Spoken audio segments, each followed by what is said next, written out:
विद्यार्थी मित्र हो, या अगोदरच्या काही तासांतून आपण कोत्तापले सरांच्या गांधारीचे डोळे नावाच्या कादंबरीचा अभ्यास केलेला आहे.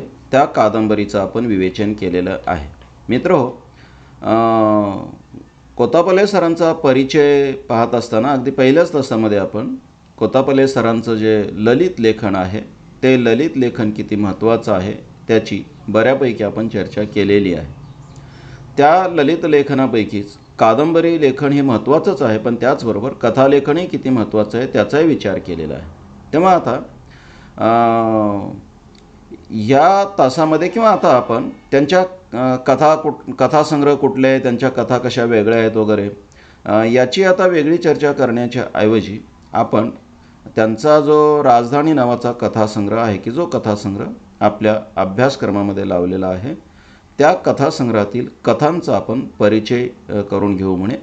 आणि सगळ्या कथांचा परिचय करून घेतल्याच्या नंतर शेवटच्या तासामध्ये आपण कोत्तापले सरांच्या एकूणच या कथासंग्रहातील कथांचे विशेष म्हणून काय नोंदवता येतील त्याचा आपण विचार करू म्हणे. ठीक आहे मित्रो, आता या तासामध्ये आपण या कथासंग्रहातली जी पहिली कथा आहे त्या कथेचा परिचय करून घेऊ. आणि ती कथा आहे वारसा नावाची. वारसा या शब्दाचा अर्थ कळतो का पहा. वारसा या शब्दाचा अर्थ या कथेमध्ये असा अपेक्षित आहे की वाडवडिलांपासून चालत आलेली गोष्ट आणि ती गोष्ट जी पुढे सांभाळली जाते त्या अर्थानं वारसा. आता या कथेमध्ये जे मुख्य पात्र आहे आबेद चाचाचं, तो आबेद चाचा त्याच्या घराण्यामध्ये दिंडीला जाणं म्हणजे पंढरपूरला जाणं, पंढरपूरची वारी करणं हा जो वारसा आलेला आहे तो वारसा कसा जपतो आणि त्या संदर्भामध्ये मग तो वारसा जपत असतानाच कसा संघर्ष निर्माण होतो याची ही कथा आहे. तेव्हा वारसा म्हणजेच त्या दिंडीचा वारसा जपणे, पंढरपूरला वारी करण्याचा वारसा जपणे या अर्थानं वारसा हा शब्द आलेला आहे. ठीक आहे. आता पहा या कथेमध्ये काय होतं तर या कथेमधलं एक मुख्य पात्र आहे आबेद चाचा. आता हा जो आबेद चाचा आहे त्या आबेद चाचाची 15 वर्षापूर्वी बायको मरण पावलेली आहे. गावामध्ये घर आहे. गाव कोणतं याचा या कथेत कुठेही उल्लेख नाही. किंबहुना या कथेत कलकत्ता नावाच्या शहराचा जर एक उल्लेख सोडला तर बाकी कुठल्याच गावाचा उल्लेख नाही. म्हणजे भारतामध्ये ही कथा कुठेही घडू शकते असं आपण म्हणू शकू. तेव्हा गावाचा उल्लेख नाही. गावामध्ये या आबेद चाचाचं घर असतं. गाव कोणतं ठीक आहे त्याचा उल्लेख नाही. गावात घर असतं पण बायको मरण पावते आणि बायको मरण पावल्याच्या नंतर त्याचा एक मुलगा असतो. तो लहान असतो, 5-6 वर्षाचा असेल. आई मरण पावली. आता त्याला या गावामध्ये राहण्यात काही हे वाटत नाही आणि छोटा मुलगा 5-6 वर्ष काय म्हणजे फार मोठा वय नाही. त्या वयामध्ये तो गाव सोडून निघून जातो. आता गावातल्या लोकांना आबेद चाचाला वाटतं की हा गेला कुठे, कदाचित कुठे विहिरीत वगैरे पडून मेला तर नाही. लोक शोधाशोध करतात पण तो काही सापडत नाही. पण होतं असं की काही दिवसांनी एक पत्र येतं उर्दूमधलं आणि त्या पत्रामध्ये एका माणसाने, शहरातल्या माणसाने ते पत्र पाठवलं असतं. असं सांगितलं असतं की तुमचा मुलगा माझ्या इथे आहे आणि गॅरेजवर तो काम करतो आणि सुरक्षित आहे, मी त्याला व्यवस्थित जपेल, तुम्ही काही काळजी करू नका. आबेद चाचाला तेवढंच समाधान. तो काही त्या शहरामध्ये त्याला भेटायला वगैरे जात नाही पण त्याला तेवढंच समाधान. आणि मग हा जो आबेद चाचा आहे आता एकुलता एक मुलगा तो शहरामध्ये निघून गेलेला आहे. मग आता आपलं जे गावातलं घर आहे तो गावातलं घर सोडतो आणि त्या गावात एक दर्गा असतो. त्या दर्ग्यामध्ये राहायला येतो. लोक त्याला तिथे पत्रे घालून एक रूम तयार करून देतात आणि तो त्या दर्ग्यामध्ये राहतो. तिथलेच तो झाडलोट वगैरे करत असतो आणि तिथे राहतो. आता हा दर्गा कोणाचा आहे तर बाबाशाह मुंतजीर यांचा दर्गा येतो. आता हा बाबाशाह मुंतजीर कोण तर बाबाशाह मुंतजीर हा आबेद चाचाच्या आजोबाचे आजोबा, म्हणजे 3-4 पिढ्यापूर्वीचा तो व्यक्ती, आजोबाचे आजोबा आहेत. हा बाबाशाह मुंतजीर आजोबाचे आजोबा म्हणजे नात्यानं जसे आहेत तसं यांचं व्यक्तिमत्व काय तर हे त्या काळामध्ये म्हणजे पहा ना, यांच्या आजोबाचे आजोबा म्हणजे खूप बऱ्याच अगोदरची 2-4 पिढ्यांच्या अगोदरची बाब. आणि त्या काळामध्ये हा कलकत्ता विद्यापीठामध्ये जाऊन BA पर्यंत शिक्षण घेतलेला व्यक्ती आहे. इंग्रजीचा तो जाणकार आहे, इंग्रजी त्याला चांगली येते. त्या काळामध्ये त्याला कुठलीही चांगली नोकरी मिळाली असती, पण कोणतीही चांगली नोकरी वगैरे न करता तो सरळ आपल्या गावी परत येतो.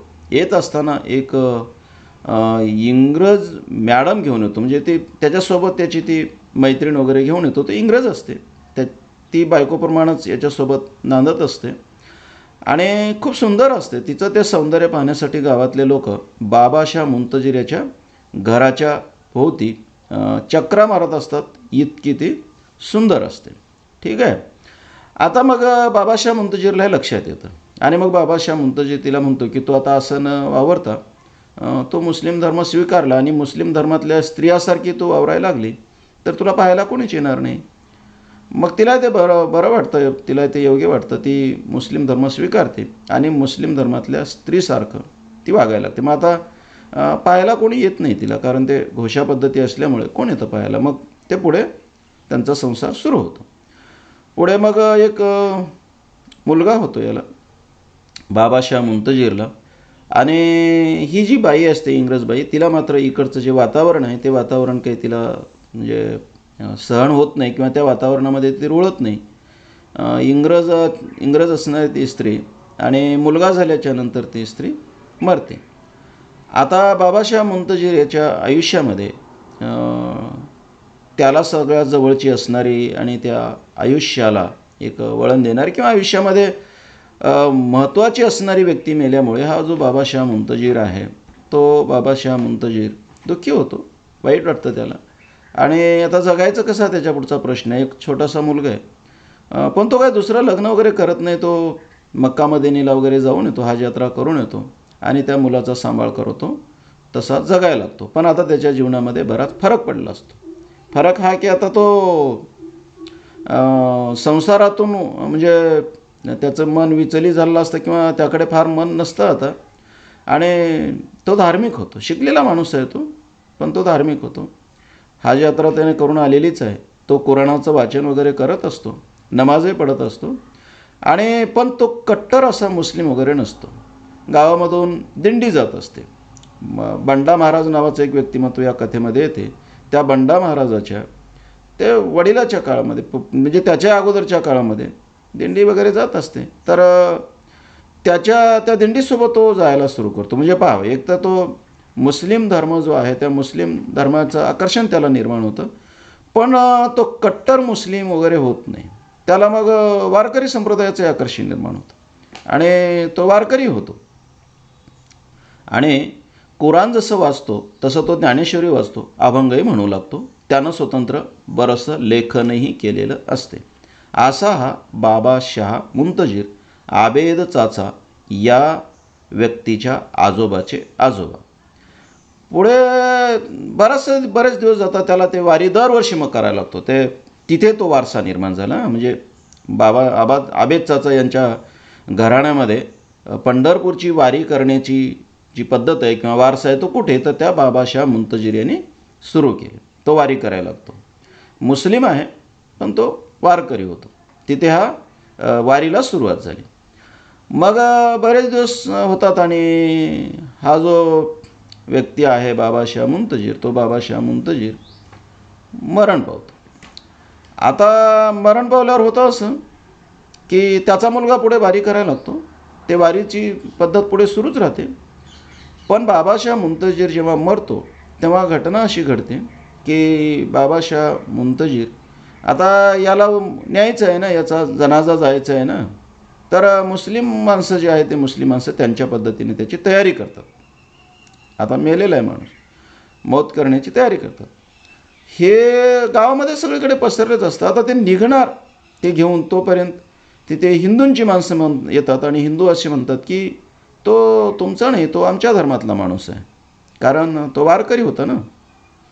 आणि मित्र, तिथे संघर्ष पेटतो, दोघात भांडणं सुरू होतं आणि कोणीच कोणाचं ऐकत नाही. आता प्रश्न निर्माण झालेला आहे, कोणी कोणाचं ऐकत नाही.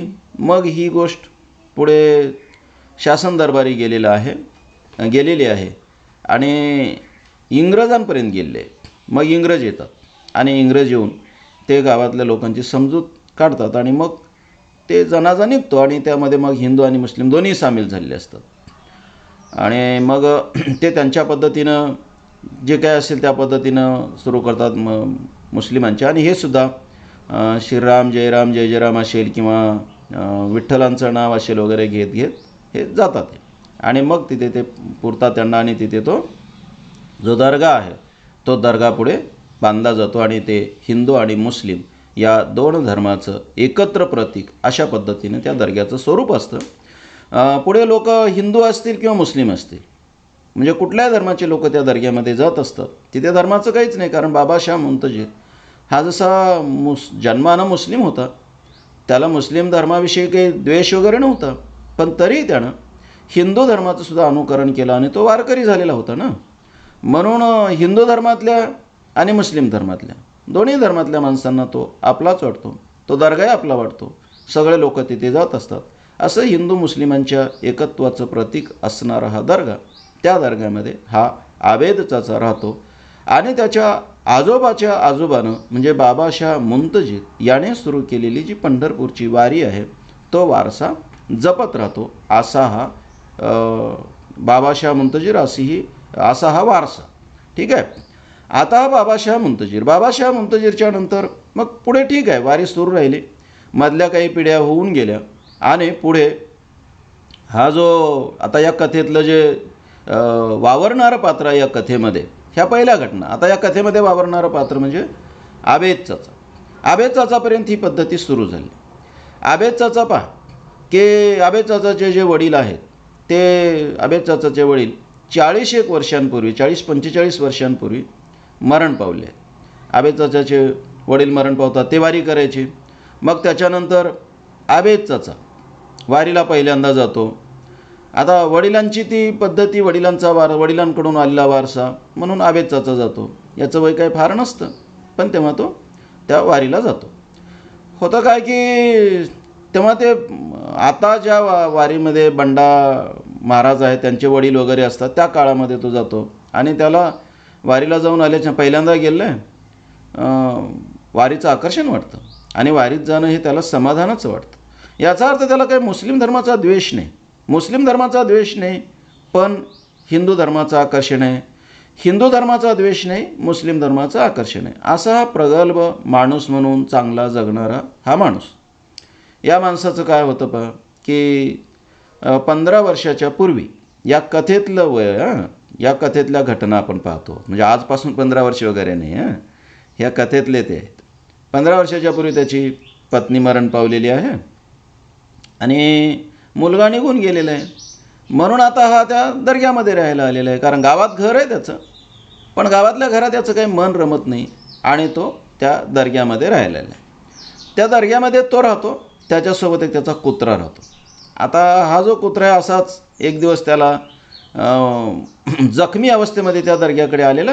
आता जखमी अवस्थेत त्यानं ते पाहिलं पिल्लेलं आणि पाहून मग याची जी माणुसकी आहे ती माणुसकी जागी होते. त्या पिल्ल्याला तो आत घेऊन जातो, त्याला आपल्या अंगावरच्या कपड्यानं वगैरे पुसतो आणि त्याची जखम बांधतो. जखम जोडीचा पाला वगैरे पिळून किंवा ते पाला वगैरे त्याच्यावर पिळतो आणि त्याच्या सगळं ती त्या कुत्र्याची जखम बांधतो. तो कुत्रा बरा होतो पुढे आणि त्या कुत्र्याच्या संगतीनं तो राहतो. अशा पद्धतीचा हा व्यक्ती आहे. मित्र आता पहा या व्यक्तीला मग आता तो तिथे राहतो आणि सलमा नावाची एक मुलगी आहे. ती मुलगी त्याला दररोजचं जेवण वगैरे आणून देत असते. मुलगा तर नाही, पण मुलगा आता शहरामध्ये आहे, त्यानं गॅरेज टाकलं आहे स्वतंत्र. तो पूर्वी गॅरेजवर काम करायचा होता, गॅरेज टाकलं आहे, त्याचं चांगलं चाललं आहे. हे आबेद चाचाला खूप बरं वाटतं. तो अभिमानानं सांगत असतो आपल्या मुलाबद्दल वगैरे. आणि कधीतरी एखाद्या वेळेस मुलगा येतो. हाही एकदा तो शहरामध्ये जाऊन आलेला आहे. तिथे गेल्याच्यानंतर त्याला त्याचा जो मुलगा आहे त्या मुलानं किती प्रगती केली ते कळतं. त्याचं ते दुकान, मग त्याला भेटायला येणारे त्याचे मित्र वगैरे, गाड्या घेऊन मित्र भेटायला येतात. त्याला खूप बरं वाटतं. आणि खरंच आहे ना, ज्या माणसाची बायको मरण पावली, ज्याच्या जीवनामध्ये फार काही असं आता उरलेलं नाही, त्या माणसाला अभिमानच वाटणार ना. तर तो सगळं त्याला अभिमान वाटतं. पण तो तिथे शहरामध्ये रमत नाही. तो गावी येतो, मुलगा तिकडे शहरामध्ये राहतो. आता मुलाचं लग्न झालेलं नाही. याला वाटतं की मुलाचं लग्न करावं आणि त्याच्या डोक्यातली, त्याच्या स्वप्नातली सून जी आहे ती सलमा आहे. त्याला वाटतं की सलमासोबत आपल्या मुलाचं लग्न व्हावं. आता सलमाचे जे वडील आहेत ते वडील आणि आबेद चाचा या दोघांचं चांगलं म्हणजे जवळचं नातं आहे, व्यवस्थित असं. पण त्यानं कधी म्हटलेलं नाही की त्याच्या वडिलाला की तुझी मुलगी माझ्या मुलाला दे. आणि एक दिवस मात्र त्याच्या डोक्यात विचार येतो आणि तो सलमाकडे असं पाठवतो निरोप की तुझ्या वडिलाला मला भेटायला ये म्हणावं. पण त्या दिवशी तो काही भेटायला येतच नाही. नाही तर त्या दिवशी जर तो आला असता तर यानं ते तसं बोलला असता, पण येत नाही. आणि पुढे 4-2 दिवस निघून जातात आणि काही दिवसांनी त्याला कळतं की ही जी सलमा आहे या सलमाची सोयरीक झाली आहे आणि तिचा होणारा जो नवरा आहे तो होणारा नवरा शिक्षक आहे. आणि ही गोष्ट सलमाच्या वडिलांनीच याला सांगितली असते. आता सलमाचं सोयरीक झालं तर आता याला कळतं की आपली काही सून होणार नाही. पण तरी तो काय, आता त्याला वाईट वाटतं पण तो तसं काही बोलून वगैरे दाखवत नाही आणि दुरावा वगैरे काही निर्माण होत नाही. सलमा नंतर येत असते, याचं जेवण वगैरे आणून देत असते. पण ठीक आहे, आता सलमाची सोयरीक झाली तर तिच्या जीवनामध्ये थोडंफार फरक पडणार असते. तरुण वगैरे आहे. एक दिवस ती साडीमध्ये येते तर त्याला ते खूप बरं वाटतं, पण ही सून व्हावी असं त्याला वाटत असतं, पण ती काही होत नाही. ठीक आहे, अशा पद्धतीने सलमा एक या कथेतलं पात्र की जे आबेद चाचाशी अतिशय जवळचं असणारं, आबेद चाचाला जेवण वगैरे आणून देणारं आणि त्या दर्ग्यामध्ये जे पेटी दान टाकण्यासाठी पेटी ठेवली आहे त्या पेटीमध्ये जे कोणी पैसे वगैरे टाकतील ते काढून घेऊन जाणारी अशी सलमा, एक कुत्रा त्याच्यासोबत, ही सलमा, अशा पद्धतीनं आबेद चाचाचं जगणं आहे आणि तो पंढरपूरच्या वारीला जात असतो.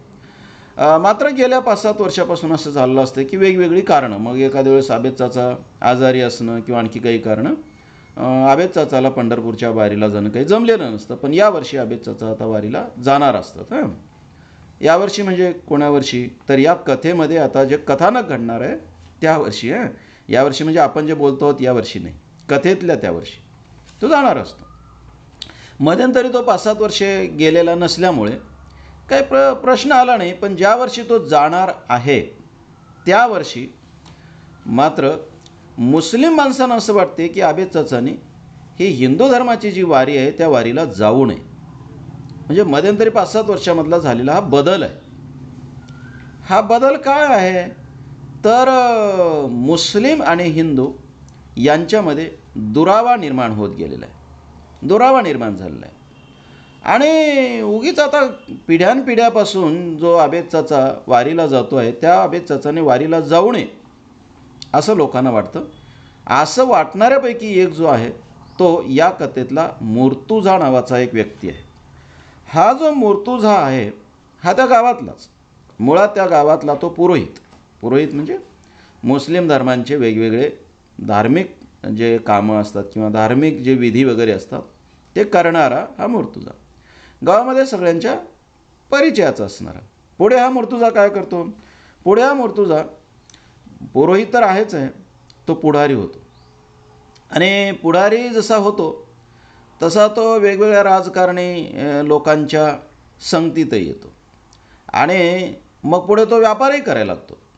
आणि मग व्यापारातून कमवलेले जे चांगल्या वाईट मार्गानं कमवलेले जे पैसे आहेत त्याला धोका वगैरे निर्माण होऊ नये आणि आपलं व्यवस्थित चालावं म्हणून तो एका पक्षामध्ये प्रवेशही करतो, तो राजकारणी होतो. त्याचबरोबर त्याने एक उर्दू शाळा स्थापन केली आहे किंवा सुरू केली आहे, असा तो शाळा सुरू करणारा एक संस्थाचालकही होतो. आणि अशा पद्धतीचं त्याचं ते सगळं सुरू असतं. गावातली जी निवडणूक आहे ग्रामपंचायतीची त्या निवडणुकीमध्ये तो एका वार्डामधून सदस्य म्हणून उभाही टाकला असतो. असा हा मुर्तुझा. पण या मुर्तुझाचं जे जगणं आहे ते बदलं जातं किंवा राजकारणामुळे म्हणा काही म्हणा, म्हणजे जीवन प्रेरणा ज्या आहे त्या बदलत जातात. आणि हा मुर्तुझा एक दिवस या आबेद चाचाकडे येतो आणि आबेद चाचाकडे येऊन आबेद चाचाला म्हणतो की तुम्ही वारीला जाणार आहात असं कळालेलं आहे. आता आबेद चाचाला नवीन काहीच वाटत नाही, कारण तो नेहमी जात असतो. तो एवढंच म्हणतो की हां, मध्यंतरीच्या काही ते काळात जमलं नव्हतं, पण यावर्षी जमेल असं वाटतं आणि माझा विचार आहे जायचं आहे. आणि मग मुर्तुझा त्याला सांगतो की आता हे बरं नाही, कारण हिंदूंची वारी, हिंदूंची देव हिंदूंचा, तुम्ही कशाला जाता. आणि आबेद चाचा चमकतो. आबेद चाचाला माहीतच नाही काय झालं मधल्या काळामध्ये आणि आपल्याला वारीला जाणं, कारण आबे चाचाचं वारीला जाणं हे केवळ मुस्लिमांच्याच दृष्टीनं कौतुकाचं वगैरे असतं असं नाही, तर आबे चाचाचं वारीला जाणं हे हिंदूंच्या हिंदूंच्या आणि मुस्लिमांच्या दोघांच्याही दृष्टीनं कौतुकांचं असतं. आणि आबे चाचाविषयी या दोन्ही धर्मातल्या माणसांच्या मनामध्ये आपुलकी असते, प्रेम असते.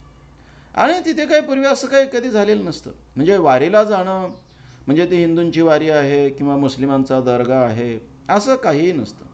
मंदिर असो, दर्गा असो, त्या गावातली माणसं खूप चांगल्या पद्धतीनं संगनमतानं आणि खेळीमेळीनं जगत आले असतात. आणि अचानक मग हे आबे चाचाला वारीला जाऊ नको असं सांगणं आबे चाचाला विचित्रच वाटतं. तो तोंडाकडेच पाहत राहतो. पण एवढ्यावर तो मूर्तजा थांबत नाही. तो म्हणतो की तुम्ही जायचं नाही. तो म्हणतो नाही नाही मी जाणार आहे. आणि तो असं म्हणतो की तुम्ही जर गेलात तर तुमची मौतसुद्धा आम्ही करणार नाही, तुमचा जनाजा आम्ही उचलणार नाही. आता मात्र आबे चाचा हपकून जातो की त्याला कळत नाही की एवढं काय झालं. एवढा विद्वेष, एवढा एकमेकाविषयीचा राग, एवढं एकमेकाविषयीचं वितुष्ट हे कसं काय आलं. आबे चाचाला विचित्रच वाटतं. आणि तो अशा पद्धतीची एका परीनं धमकीच देतो ना की तुम्ही जर वारीला गेलात तर आम्ही मुस्लिम धर्माच्या पद्धतीप्रमाणे तुमची मौतसुद्धा करणार नाही. आता आबे चाचा समजून सांगण्याचा प्रयत्न करतो की हे फार पूर्वीपासून चालत आलेलं आहे आणि हे बाबाशाह मुंतजीरपासून चालत आलेलं आहे. पण तो म्हणतो की ठीक आहे, तो काळ वेगळा होता, आता काळ बदललेला आहे आणि म्हणून आता तुम्ही हे करायचं नाही, असं म्हणजे वारीला जायचं नाही. आणि असं सांगून तो जातो. पुढे एक दोनदा पुन्हा लोक येतात त्याला सांगायला. आणि त्या सांगायला येणाऱ्या लोकांमध्ये ही जी सलमा आहे त्या सलमाचे वडीलसुद्धा असतात. मुळात सलमाचे वडील हे आबे चाचाच्या जवळचे, दोघांची मैत्री म्हणा किंवा सख्यत्व म्हणा, जवळ एकमेकाच्या जवळ आले, आपुलकी असणारी ही माणसं. पण हा सलमाचा वडीलसुद्धा आता मुर्तुजाच्या बाजूला जातो आणि मुर्तुजाच्या सोबत येऊन या आबे चाचाला सांगत असतो की तुम्ही वारीला जाऊ नका. बाकीची गावातली जी काही मुस्लिम धर्माची माणसं असतात ती मुस्लिम धर्माची माणसं या मुर्तुजाचं ऐकत असतात आणि मुर्तुजाच्या बाजूनं असतात. आणि आबे चाचाला असं लक्षात येतं की गावामध्ये दोन गटच पडलेले आहेत. जसे काय की एक हिंदूंचा आणि दुसरा मुस्लिमांचा. आणि हे गावातली जी माणसं आहेत मुस्लिमाची, ती माणसं हिंदूंच्या विरोधामध्ये उभी राहिली, धर्मांच्या विरोधामध्ये. आणि इथे धर्मद्वेष म्हणजे पोसत आहेत, एकमेकाच्या धर्माचा द्वेष करत आहेत. आबे चाचाला विचित्रच वाटतं. आता आबे चाचाचा काळ कसा आहे, आबे चाचाचं काय आहे ते मागे आता जाऊन थोडं मागे गेलो तर या कथेमध्ये तसंच आहे. या कथेमध्ये एक उपकथानक म्हणा, काही म्हणा, मागच्या काळात काय घडलेलं आहे पहा. आबे चाचाच्या जीवनातली घटना आहे. एक असेल 17-18 वर्षापूर्वीची ती गोष्ट अशी आहे किंवा ती घटना अशी आहे की हा जो आबे चाचा आहे तो गावामध्ये राहतो. याचं घर गावात आहे, सलमाचं घर त्याच्या बाजूलाच आहे, सलमाचे वडील आहेत. आणि गावामध्ये त्याला काहीच कल्पना नाही, म्हणजे गावातल्या कुठल्याच माणसाविषयी राग द्वेष असं काहीच नाही. सगळे आपापल्या पद्धतीने खेळीमेळीनं आनंदानं जगत आहेत. काँग्रेसची चालती आहे आणि काँग्रेसची चालती असणाऱ्या त्या काळात काँग्रेस आपापल्या पद्धतीने त्यांच्या ते चळवळी किंवा काय जे असेल ते मोर्चे वगैरे काढत असतात. आणि काय होतं कुठे कुणास माहीत, काही कळत नाही. पण हिंदू मुस्लिमांचा संघर्ष सुरू होतो. आता हा जो हिंदू मुस्लिमांचा संघर्ष सुरू झालेला आहे त्याचं लोण खेड्यापर्यंत येऊन पोहोचतं. आणि एक दिवस अशी बातमी येते की या ज्या गावामध्ये हे हिंदू मुस्लिम वगैरे राहत असतात सगळे खेळीमेळीनं, त्याही गावात मुस्लिमांवर हल्ला केला जाणार आहे अशा पद्धतीची गोष्ट किंवा अशा पद्धतीची बातमी येऊन पोहोचते. आणि आबे चाचाला कळत नाही, आबे चाचा घाबरून जातो. आता पहा, घरामध्ये बायको आहे, तो आहे आणि त्याचा तो एकुलता एक मुलगा आहे, असं ते कुटुंब.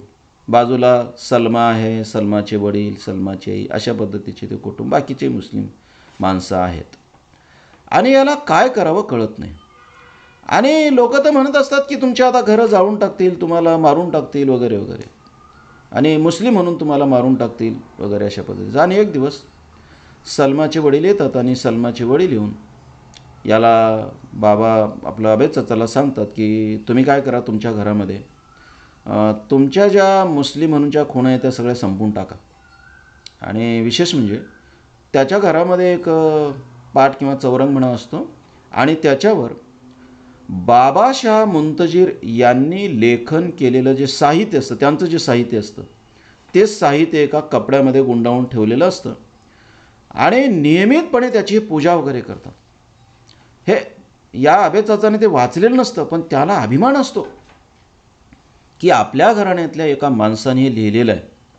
अभ्यास केला नाही त्याचा त्याने, पण अभिमान असतो, आपलेपण असते. आणि त्या कपड्यात गुंडाळून ठेवलेल्या ज्या पोथ्या असतात ना, त्या पोथ्या मित्र पिढ्यानपिढ्या या लोकांनी जपलेल्या असतात, जपून ठेवल्या असतात आणि त्याच्याकडे फार आदरानं आपलेपणानं पाहत असतं. त्यांच्या अस्मितेचा तो भाग झालेला असतो.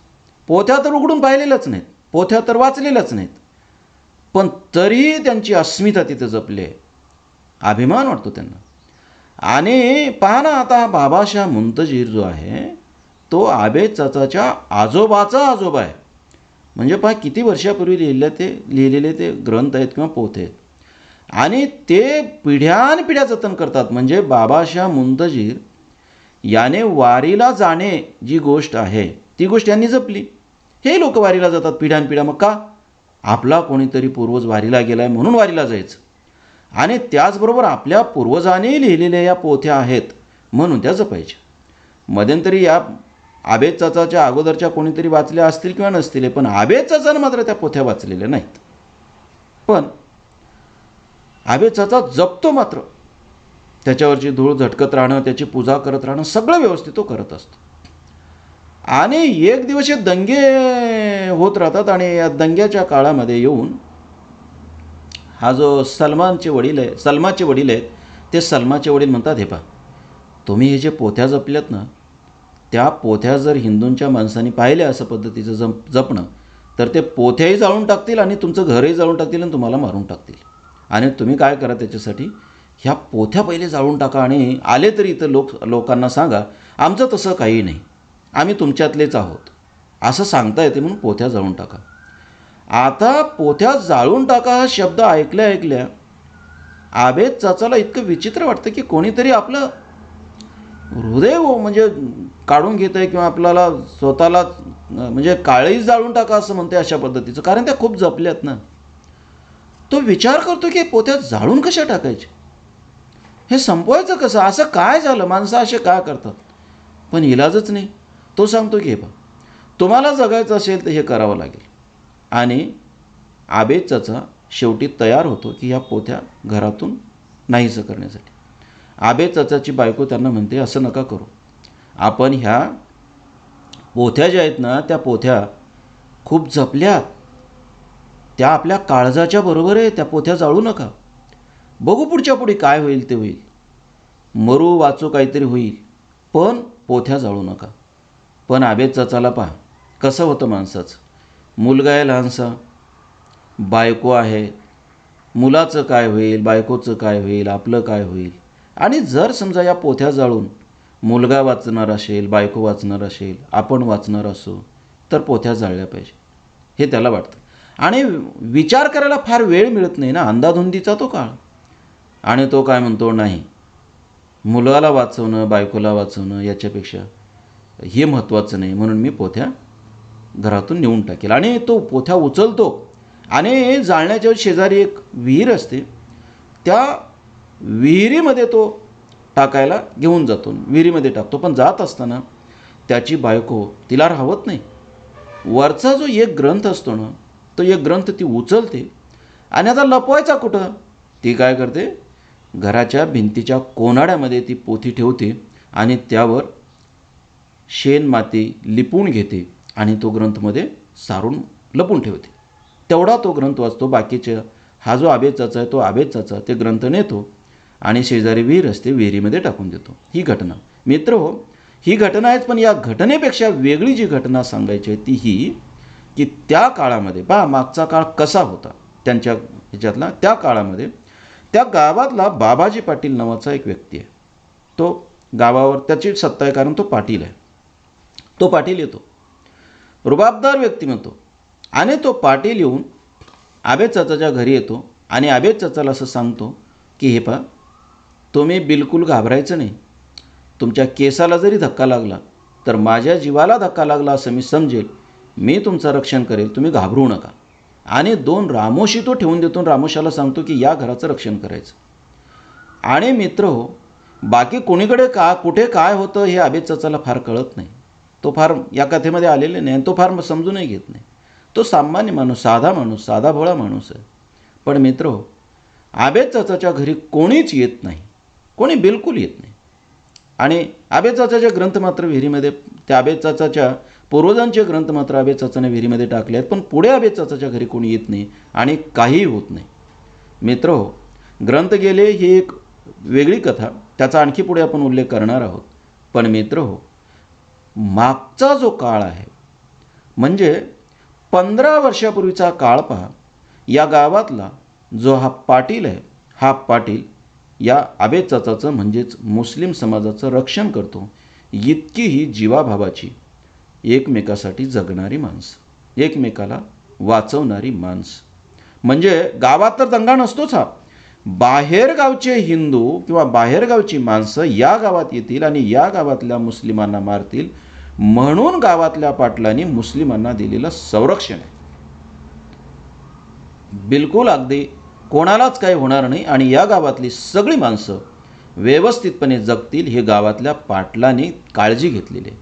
आणि प्रचंड हिंमत असणारा हा माणूस.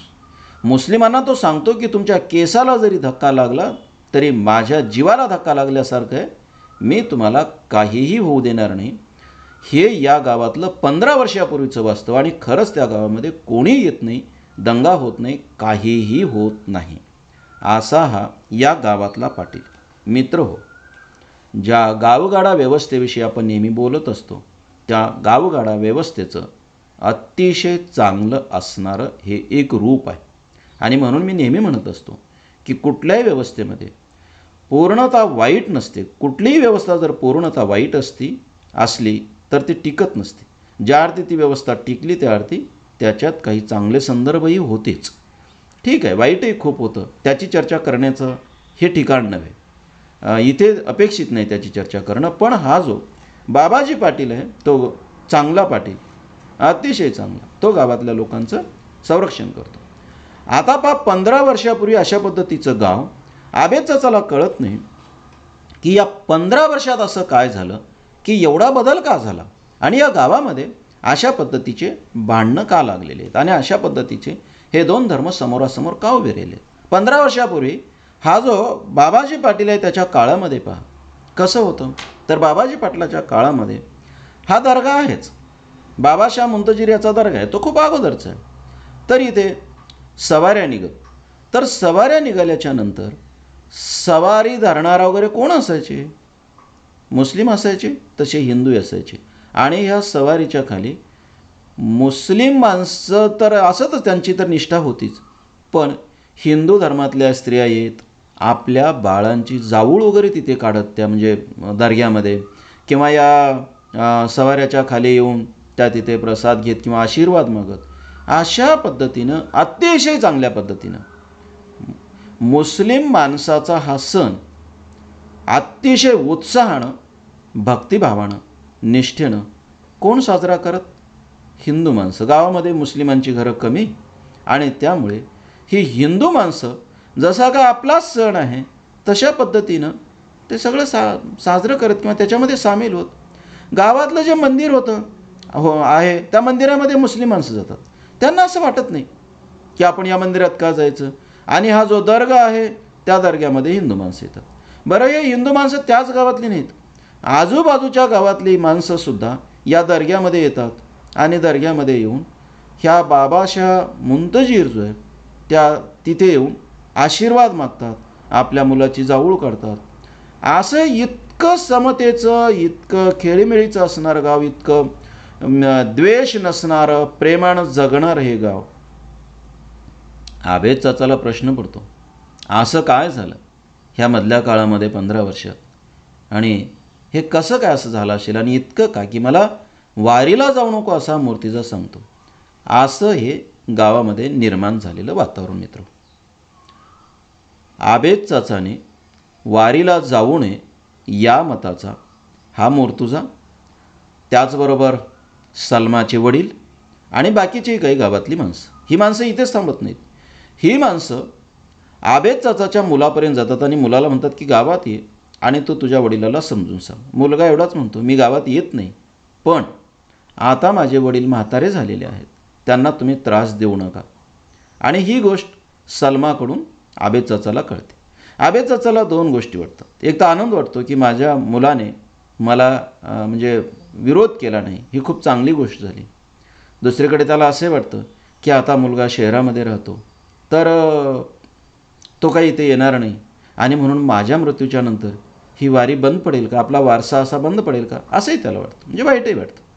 पण ठीक आहे, अशा पद्धतीने घटना पुढे म्हणजे ही कथा पुढे घडत जाते. पुढे काय होतं, आता आबेद चाचाच्या वारीमध्ये जाणं हे केवळ मुस्लिमांनाच योग्य वाटत नाही का, मुस्लिमांचाच विरोध आहे का. दुसरीकडे या गावातला एक न्हावी आहे. हा जो न्हावी आहे तो धोंड्या न्हावी. आता हा धोंड्या न्हावी जो आहे तो धोंड्या न्हावी धोंड्या न्हावी मीटिंग घेतो आणि मीटिंग घेऊन लोकांना सांगतो की या वर्षापासून आपण आता आबेद चाचाचा आपल्या दिंडीमध्ये येणं थांबू म्हणे. मुस्लिमांचा माणूस आपल्या दिंडीत कशाला. म्हणजे एकीकडे मूर्तिजा जाऊ नको म्हणतो, तर हा धोंड्या न्हावी येऊ नको म्हणतो. एवढं म्हणजे हिंदू मुस्लिमांतला हा संघर्ष. मित्र, धोंड्या न्हावी मीटिंग घेऊन सांगतो. धोंड्या न्हाव्याला विरोधही केला जातो, नाही असं नाही. सावित्री काकू विरोध करते किंवा सखुबाई नावाची स्त्री आहे ती विरोध करते आणि ती तर सांगते की अरे आपल्या वारकरी संप्रदायामध्ये सगळ्या जाती धर्माचे लोक आहेत आणि तू कशाला विरोध करतो. ती तसा अभंगही म्हणून दाखवते. पण धोंड्या न्हाव्याला मात्र असं वाटते की हा धोंड्या न्हावी कोण आहे. धोंड्या न्हावी दिंडीमध्ये मृदंग वाजवणारा व्यक्ती आहे.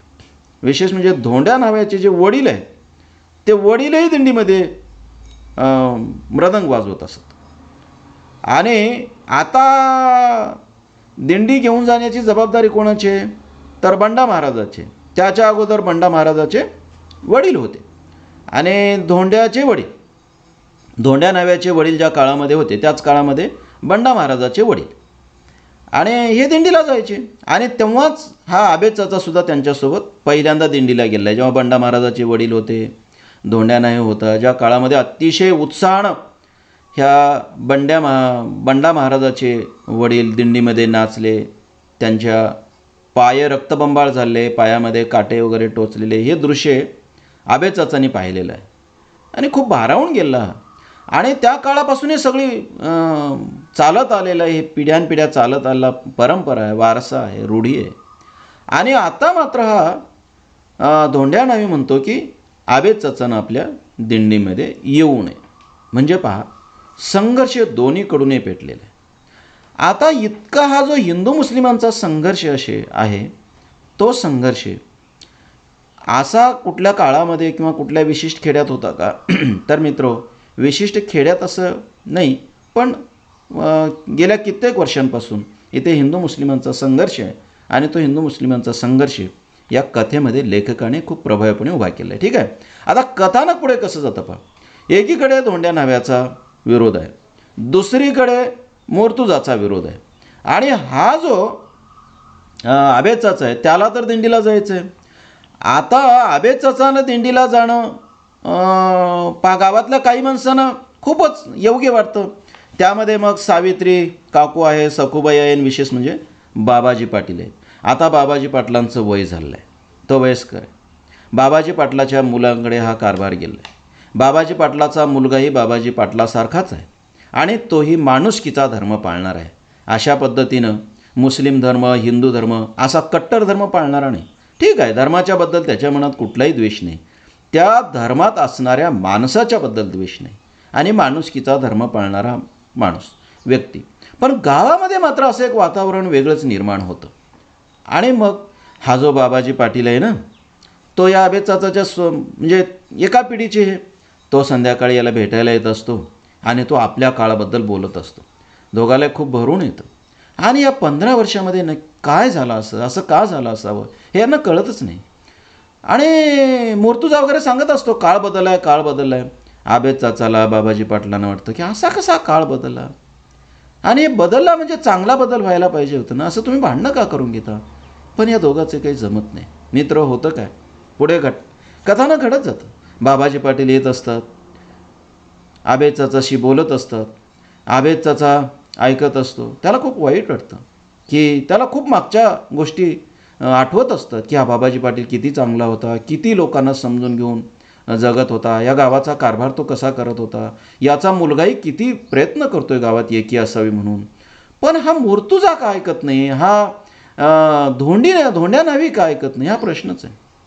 पण करणार काय, पाहत राहण्याशिवाय यांना काहीच करता येत नाही. नाईलाज आहे. म्हातारी माणसं आहे ती, जगतात, एकमेकांचा दुःख एकमेकाला सांगतात. कथानक पुढे जातं.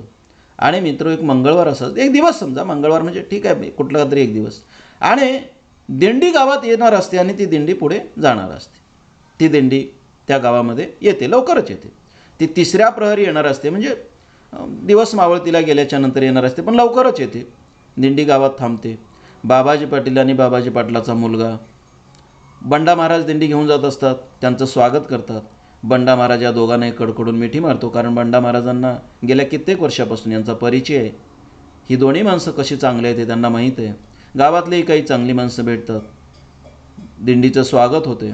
काही वेळ तिथे थांबतात आणि मग नंतर ते गावात ज्या अनेक घरं असतात त्या घरामध्ये विभागली जाते. जेवणं वगैरे होतात यांचे सगळे. गाव त्यांना जेवू खाऊ घालतो, सगळं होतं आणि दिंडी निघते. आता दिंडी जाण्याचा जो रस्ता आहे, तो रस्ता कुठून आहे, बाबाशाह मुंतजीर याच्या दर्ग्यापासून आहे. त्या दर्ग्याच्या तिथे दिंडी जाते. आणि दर्ग्याच्या तिथे गेल्याच्या नंतर मित्र आता हा जो धोंड्या नावे आहे तो मृदंग वाजवतो. आणि हा जो बंडा महाराज आहे, तो महाराज जो आहे तो अभंग गायला लागतो. मृदंगाचा आवाज वाढत जातो, अभंगाचा आवाज वाढत जातो. आणि असा एक रंग भरला जातो तिथे की लोक सगळे मोहित होतात.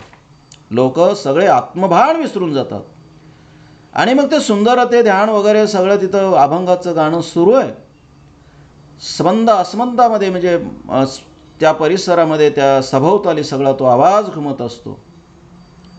आणि त्या बाबाशाह मुंतजीर या दर्ग्याच्या पुढे काही माणसं बसलेले आहेत, मुस्लिमांची माणसं आहे. कशासाठी बसलेले आहेत की आबे चाचानं बाहेर येऊ नये आणि बाहेर येऊन या दिंडीमध्ये सामील होऊ नये याच्यासाठी राखत बसले.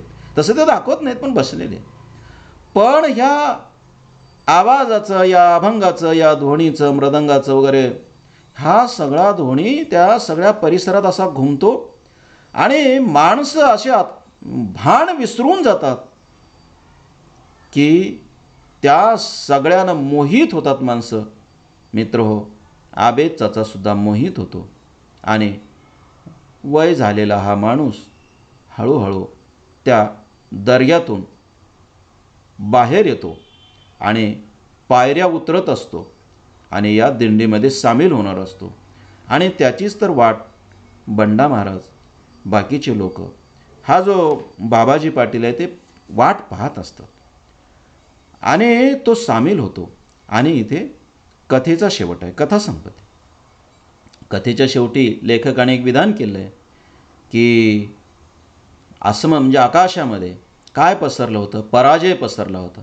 कोणाचा, जे विरोध करणारे त्यांचा पराजय पसरलेला होता, असं विधान केलं आहे. कथा संपते. आणि ठीक आहे, आता अशी आपण कल्पना करू की कथेचा शेवट सुखांत आहे आणि आता पुढे हे दिंडी जाणार आहे आणि त्यामध्ये आबे चाचा सामील होणार आहे. ठीक आहे, कथेचा शेवट येथे होतो. कथेतले जे 2 उपकथानक आहेत ते उपकथानकं सांगतो आणि मग नंतर आणखी आपण वेगळा विचार करू. उपकथानक अशी की हा जो बाबाशाह मुंतजीर असतो त्याचं जे लेखन आहे ते लेखन मित्र हो आबे चाचानी विहिरीमध्ये टाकलेलं आहे. हे आपण अगोदरच पाहिलेलं आहे. पण एक ग्रंथ मात्र त्याच्या पत्नीनं वाचवलेला आहे. हे आपल्या अगोदरच विवेचनामध्ये आलेलं आहे. एक दिवस असं असते, ह्या कथेमध्येच घडलेली घटना आहे.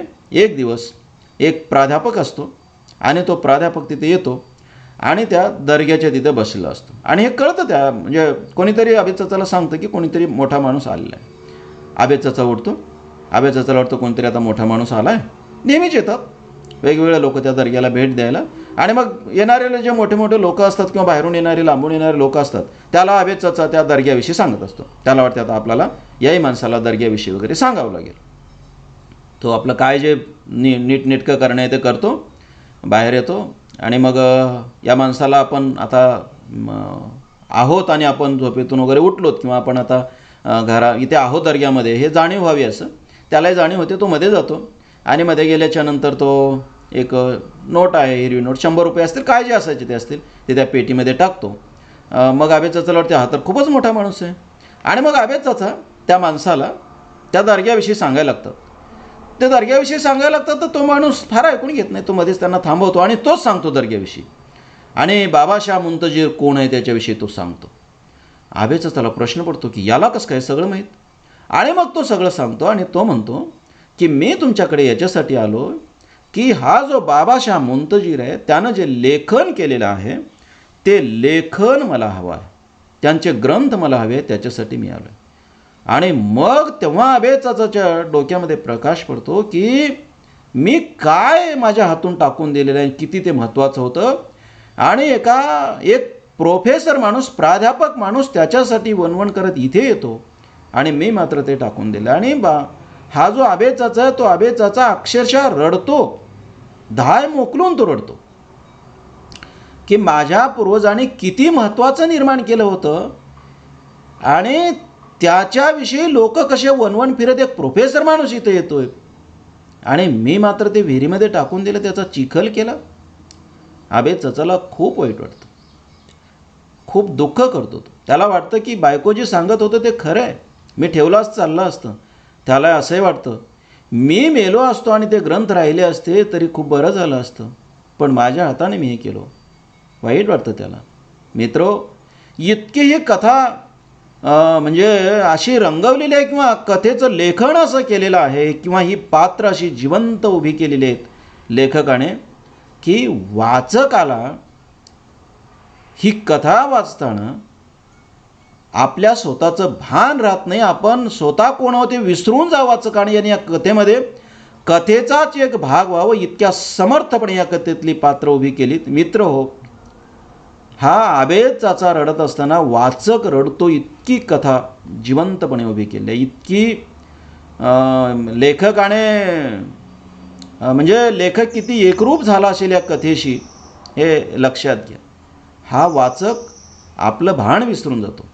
इतकी कथा सुंदर पद्धतीनं रेखाटलेली आहे, सुंदर पद्धतीने लिहिलेली आहे.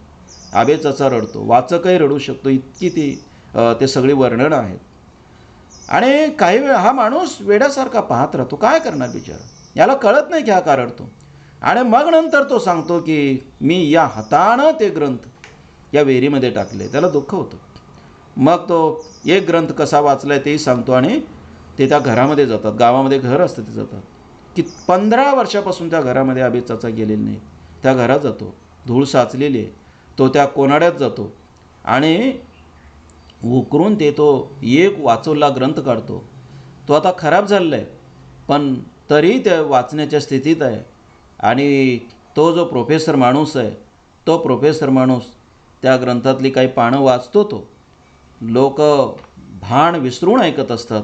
आणि त्या ग्रंथामध्ये काय असतं मित्र, बाबाशाह मुंतजीर याने धर्मद्वेष करू नये, आपण सगळे एकच आहोत, आपण माणसं आहोत, माणसासारखं वागणं हाच आपला धर्म आहे, अशा पद्धतीचा विचार त्या ग्रंथातून मांडलेला असतो, त्या लेखनातून मांडलेला असतो.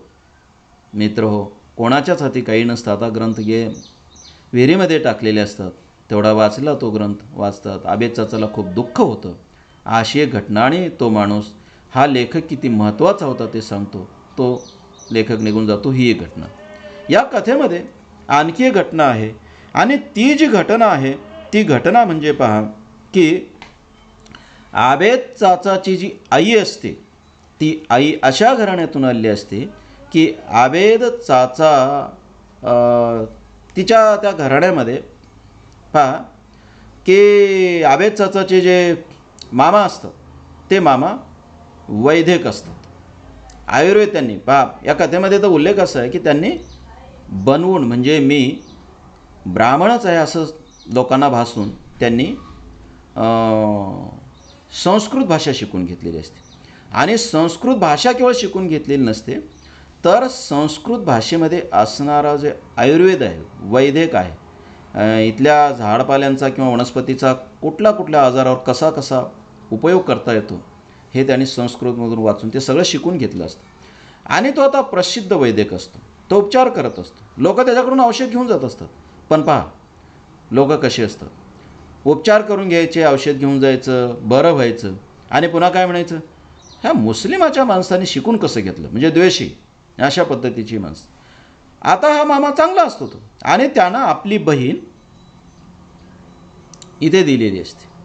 म्हणजे आता आबेदचा त्याच्या आईचा तो भाऊ असतो ना, त्याचा मामा म्हणजे आईचा भाऊ जो वैदिक असतो तो, आणि इथे तो आलेला आहे. म्हणजे याच्या मामाच्या घरी वैदिक आहे आणि इथे आबेद चाचाच्या घरी काय आहे तर वारी आहे. पुढे काय होतं, या मामाची एक मुलगी असते ती जैतूनबी नावाची, म्हणजे या आबेद चाचाच्या मामाची, त्या जैतूनबीचं लग्न जे आहे ते लग्न पहा. तो श्रीमंत असतो माणूस. हा आबेद चाचा जो मामा आहे तो श्रीमंत आहे, कारण वैद्यक करतो तो, थोडेफार पैसे लोकांकडून घेत असतो, त्यामुळे तो श्रीमंत आहे, त्याचं नाव आहे. तो आपल्या मुलीचं जे लग्न आहे ते मुलीचं लग्न पहा ती मुलगी एका देशमुखाच्या घरी देत होतो. आता हा जो देशमुख आहे तो देशमुख जातीनं वेगळा आहे का जातीनं मुस्लिम आहे याचा काही उल्लेख नाही. असे काही ठिकाणी काही गावामध्ये तेव्हा मुस्लिम धर्मातलेही देशमुख किंवा पाटील वगैरे असतील ना, ती देतो लग्न होतं, आनंदानं ती जाते. पण जेव्हा परत येते तेव्हा मात्र ती म्हणते की मी परत आता जाणार नाही तिथे. माहेरी आल्याच्या नंतर ती असं म्हणते की मला तिथे चांगलं वागवत नाहीत, आणि खरंच चांगलं वागवत नाहीत. हिच्या घरी असणारा वैदिक आणि इकडे हिच्या म्हणजे पहा आता तिच्या वडिलाची बहीण म्हणजे आबेद चाचाची आई आहे, तिकडे वारीची प्रथा आहे.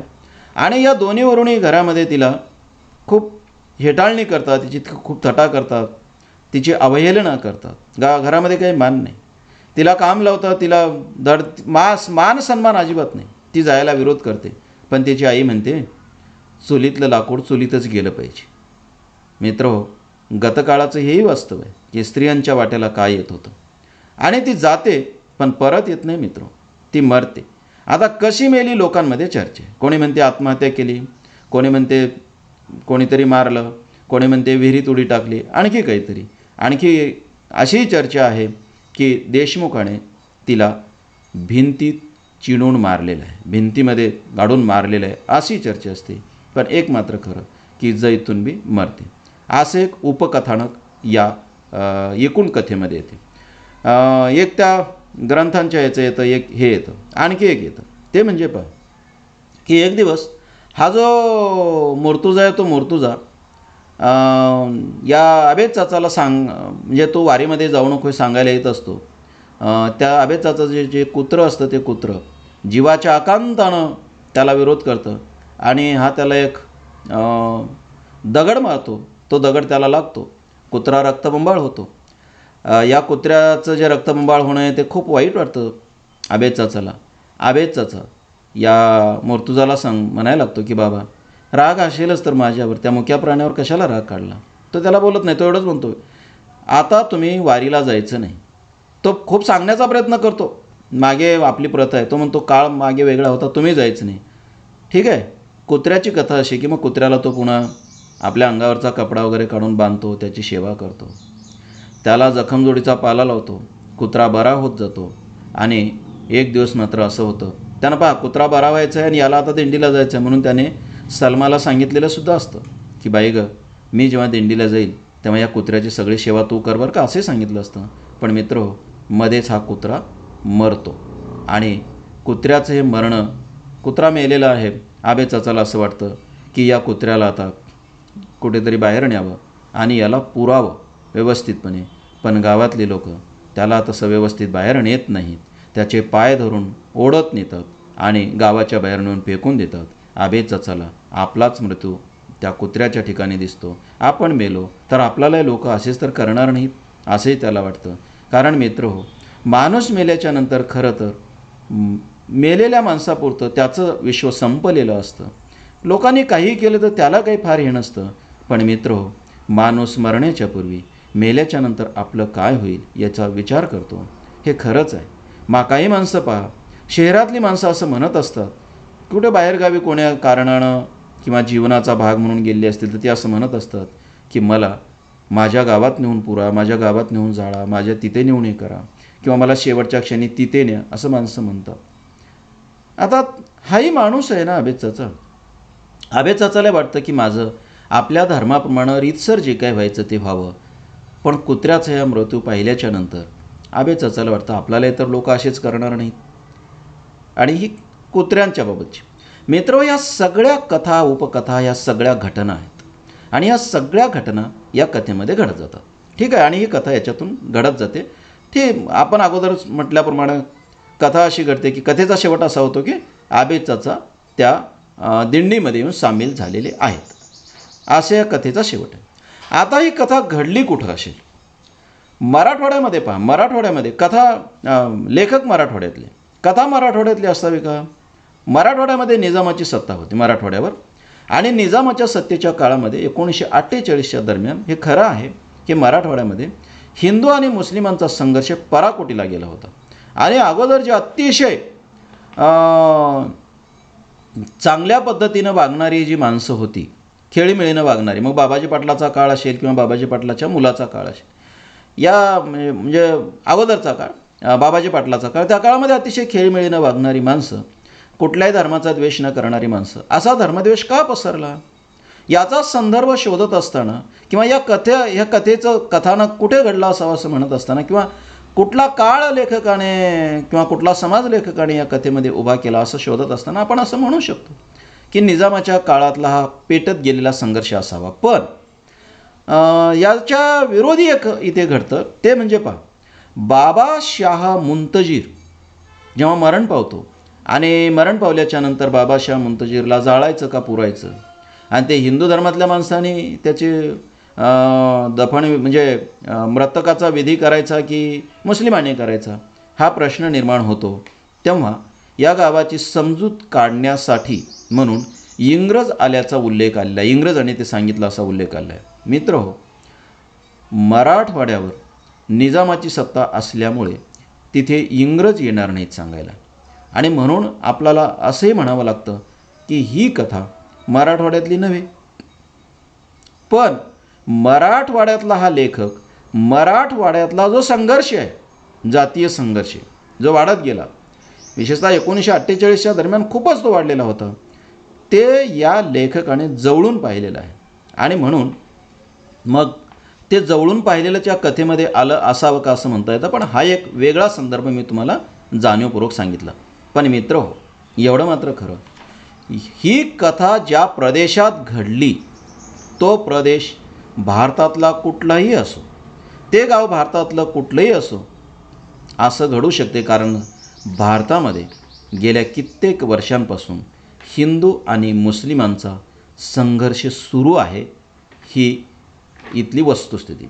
आणि या संघर्षाला जे अनेक कारणं आहेत, त्या अनेक कारणांपैकी एक कारण म्हणजे इथलं राजकारण, हेही कारण आहे. मागे काय झालं हा भाग वेगळा, म्हणजे इंग्रजाने फोडा आणि झोडा ही नीती अवलंबवली होती का, इंग्रजांनी इथं विद्वेष पसरविला का वगैरे, हा भाग वेगळा. हा म्हणजे या अंगाने विचार करता येतो. पण इथलं राजकारण हे एक अतिशय महत्त्वाची गोष्ट किंवा हे एक महत्त्वाचा घटक आहे.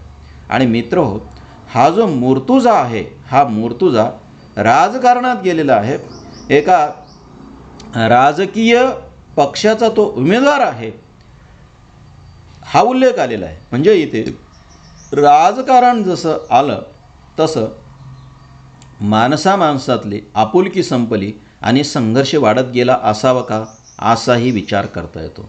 दुसरं म्हणजे हा जो मुर्तुजा आहे तो मुर्तुजा एका पक्षांकडून वार्डामध्ये ग्रामपंचायतीच्या निवडणुकीला वगैरे उभा राहिलेला आहे असे उल्लेख येतात.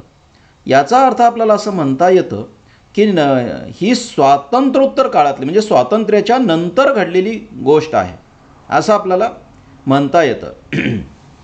पण मित्रहो, स्वातंत्र्याच्या नंतरची असो किंवा स्वातंत्र्याच्या पूर्वीची असो, हिंदू मुस्लिमांचा संघर्ष गेल्या कित्येक वर्षांपासूनचा आहे.